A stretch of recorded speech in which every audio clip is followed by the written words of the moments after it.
ఒక్కొక్క కేటగిరీ సంబంధించి ఈ ఆస్కార్ అవార్డు విజేతలకు సంబంధించి చూద్దాం. మొదటగా ఉత్తమ చిత్రం సంబంధించి వన్ బ్యాటిల్ ఆఫ్టర్ అనదర్ అనే చిత్రానికి ఆస్కార్ అవార్డు అనేది రావడం జరిగింది. దీన్ని ఎలా గుర్తుపెట్టుకోవాలి, ఇవన్నీ వీటికి సంబంధించి ప్రతి ఒక్కటి లింక్ చేస్తాను. ఒక్కొక్క కేటగిరీ సంబంధించి ఒక చిత్రం స్టార్ట్ అయినప్పటి నుంచి ఎండ్ అయ్యే వరకు ఎలా ఉంటుంది అనేది దానికి సంబంధించి ట్రిక్ స్టోరీ అనేది లింక్ చేస్తూ చెప్తాను. ఇందులో మొదటగా ఉత్తమ చిత్రం అని చెప్పాను. ఇందులో ట్రిక్ వచ్చేసి ఈ సినిమా అంతా ఒక యుద్ధంలా ఉంటుంది. చూడండి పిక్చర్ లో యుద్ధం అంటే బ్యాటిల్ అంటాం కదా, సో ఈ సినిమా అంతా యుద్ధంలా ఉంటుంది.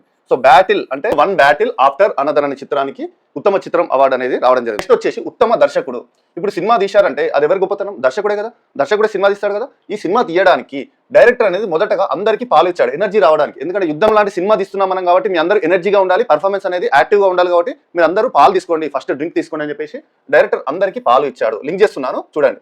ఉత్తమ దర్శకుడు ఎవరు అంటే డైరెక్టర్ అందరికీ పాలు ఇచ్చాడు. అంటే పాలు అంటే పౌల్ థామస్ అండర్సన్ డైరెక్టర్.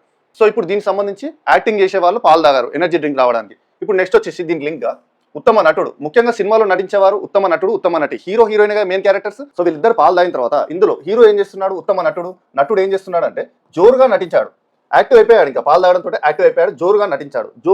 జోరుగా అంటే ఇక్కడ జోర్డాన్కి రావడం జరిగింది. మైకేల్ బి జోర్డాన్కి ఈ అవార్డు అనేది రావడం జరిగింది. నెక్స్ట్ అదేవిధంగా నటి ఏం చేసింది, ఇక్కడ ఎనర్జీ డ్రింక్ తీసుకుంది, పాలు తీసుకున్న తర్వాత నటి ఏం చేసిందంటే ఈ ఎనర్జీ డ్రింక్ తీసుకున్నా కూడా జస్ట్ ఓకేగానే నటించింది. నటుడు యాక్టివ్గా ఉన్నాడు, జోరుగా నటించాడు. నటి మాత్రం ఉత్తమ నటి ఏంటంటే జస్ట్ ఓకే అని అనిపించింది. ఇక్కడ జెస్సీ బక్లే జెస్సీ ఓకే ఇలా చూడండి. ఓకే అంటే ఇక్కడ నేను బక్లే అని రాస్తున్నా, బక్లే సేమ్ అదే విధంగా ఉంటుంది, కాకపోతే ఓ బదులు ఇక్కడ బాగా వచ్చింది. ఓకేనా, బాగా అని వచ్చింది. జెస్సీ బక్లేకి రావడం జరిగింది ఉత్తమ నటి అవార్డు.